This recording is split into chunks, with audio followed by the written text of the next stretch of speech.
Hi there, my name is Lori Voss Furukawa, founder of Create, Play, Grow Out of the Box Living, and I'm coming to you here from my creative kitchen in Germany. So a video or two ago I posted about toasting sesame seeds. If you haven't seen it yet, it's available on YouTube. You can find it at Create, Play, Grow Out of the Box Living YouTube page. And the toasting of the sesame seeds, now what to do with all these beautiful sesame seeds. So one thing I really realized recently that I liked is sesame seed milk.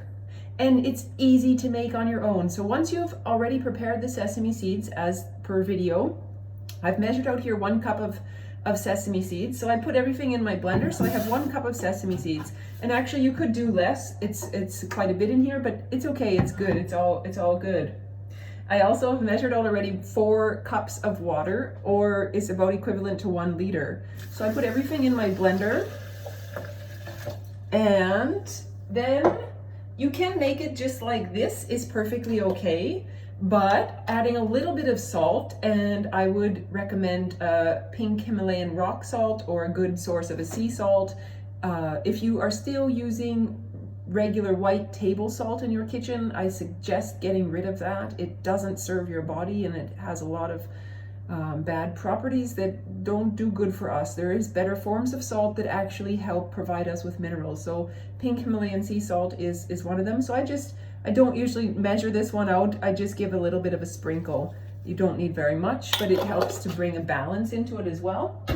And you can put a little bit of a sweetener and just a little bit. You don't need much. You can use, again, good sweeteners can be coconut sugar, brown sugars are okay. This one here I have a date syrup.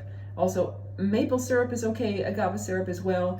You don't want to use much because we don't want it really sweet. Then we're getting into something too much. So I have here a tablespoon. I'm not even going to put a full tablespoon. I have about maybe 2 teaspoons or so.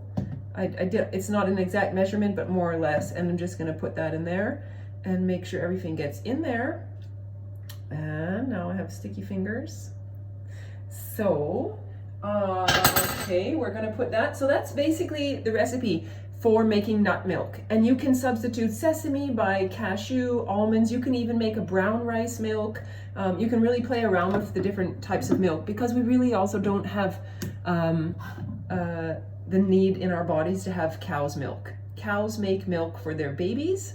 We are not cows. Humans are of a different species, so we can have different sources of food that serve our bodies. So I'm going to just move my camera over here and then you'll be able to see. I'm going to put this just in my blender quickly. Put you there. So I have a pretty good high-speed blender because I do a lot of cooking in my kitchen, but any blender will do. It just might take a little bit more time. Put that up.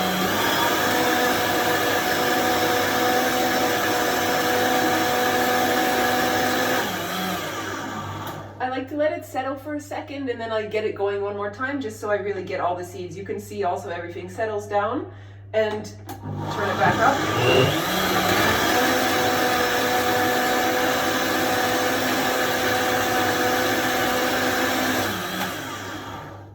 If your blender is a little bit less high intensity, you can you might have to blend it a little bit longer, but not a problem.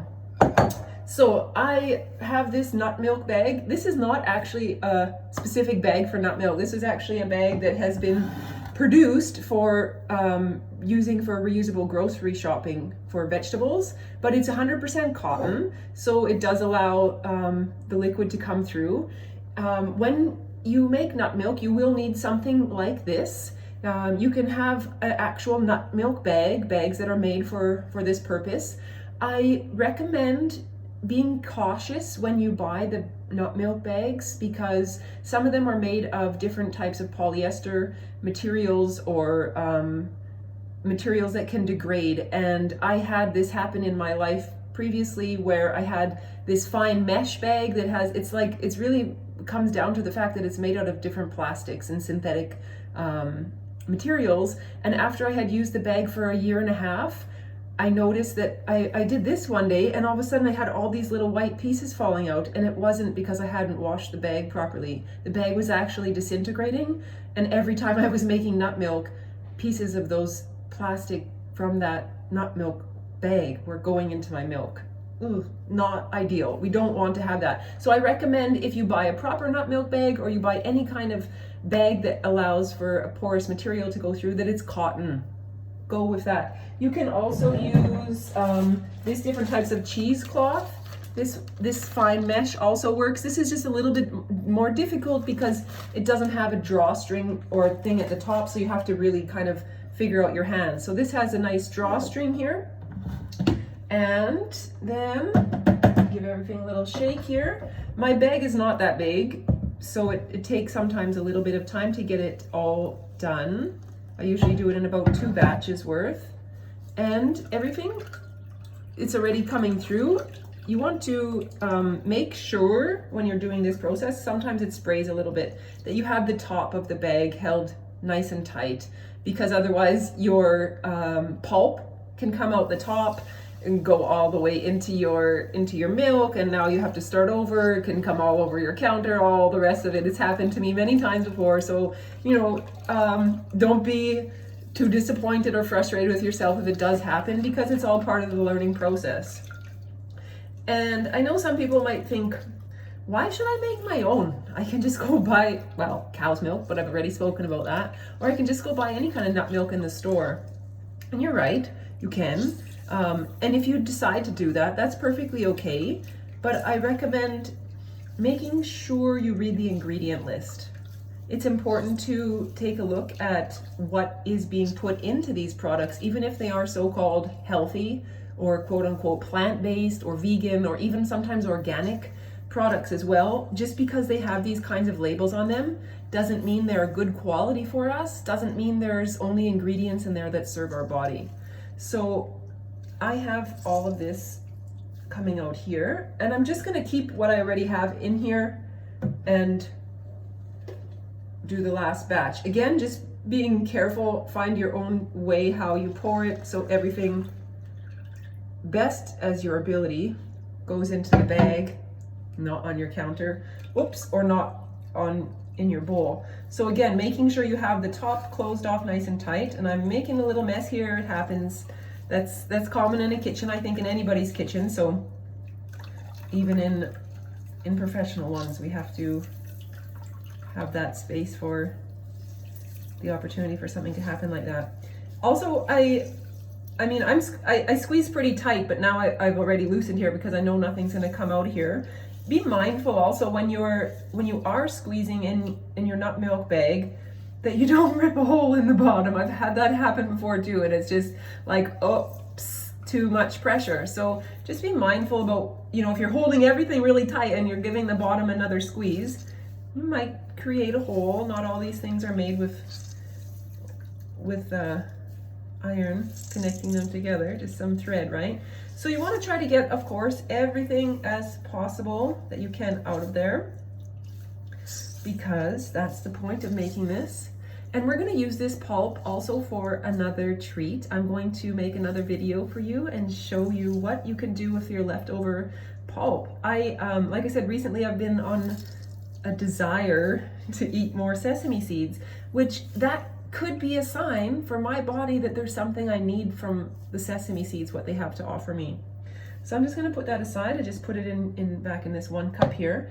So what I like to do is I steal my dirty blender. Dirty, it's been just from the sesame. I pour my milk carefully. Had that spill on me before too. It happens, all these little tricks you learn as you go, right? So I pour it back into my blender, and then it's just easier to pour into my container. And I always have this same container I use because I drink a plant-based milk that I make on my own, and I use it for coffee, tea. Sometimes I just want a little bit of something special. Also just have a glass of that. And yeah, it basically goes with anything. And it's good for 2 to 3 days. You'll notice when it's off because it goes a sour smell. But 2 to 3 days you have to keep in the fridge. And there you have it, fresh nut milk. And I know it's delicious, but I'm gonna take a sip. I have a cup here, and I'm just going to see. It's a beautiful color, and oh, it smells delicious also. It's really good. This one is, I didn't put a lot of sugar, not a lot of salt, so you really taste the sesame. Of course, you can experiment with it. You've seen I didn't measure it exactly 100% when it came to the actual salt or the sweetener. It's so delicious. It's so good. It's so good. It's so good. I love it. I love it. That's why I'm sharing these things with you, because I want you also to have the opportunity to have good, healthy food. Quick points on some good things that sesame seeds offer us. Sesame seeds, like all seeds, are an amazing source of life force. So because those seeds can produce another plant that can grow and create life, that life comes into our space, and that pure energy comes into our body and is amazing for us with all those nutrients that can produce life. So great source of life force. We want that in our diets every day. It also has a great source of fiber. It's a great source of plant protein, a great source of calcium, has good amounts of different B vitamins, and it's also an antioxidant. There is other things that sesame seeds are really good for and helpful for us. There's black sesame seeds and lighter or white colored sesame seeds. Both are good.